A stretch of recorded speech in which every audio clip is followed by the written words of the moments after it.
আমি একজন মুক্তিযোদ্ধা।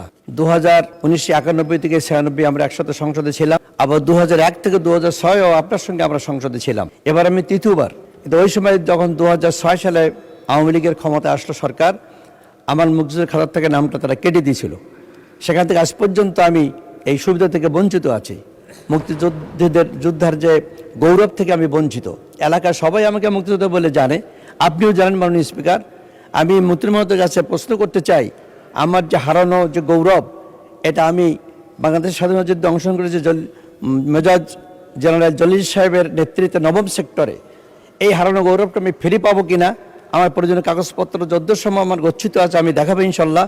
তা আমি আশা করছি আমার মতো আরও অনেক যারা এইভাবে নিগৃহীতের শিকার হয়েছেন আমাদের ভাইরা বললেন, এই বিষয়টা তিনি আমাদেরকে তালিকাভুক্ত করে নেবেন কিনা আমি আপনার মধ্যে প্রশ্ন করতে চাই। এই অভিযোগটিও ঠিক আগের মতোই, ওনার ভাতা বন্ধ করে দেওয়া হয়েছে।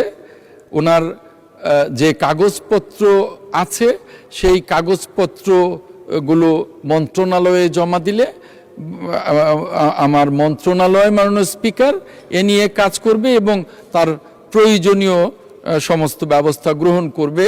আমরা জানি যে অতীতে যারাই বিরোধী দল আমরা করতাম তাদেরই মুক্তিযুদ্ধের সনদ নিয়ে তাদেরকে যেভাবে হয়রানি করা হতো, তাদের সুনামও নষ্ট করা হতো।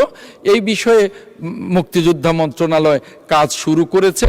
আমি আপনার মাধ্যমে মাননীয় সংসদ সদস্যকে আশ্বস্ত করতে চাই যে ওনার প্রয়োজনীয় কাগজপত্রাদি পরীক্ষা নিরীক্ষা করে এর প্রয়োজনীয় ব্যবস্থা গ্রহণ করব।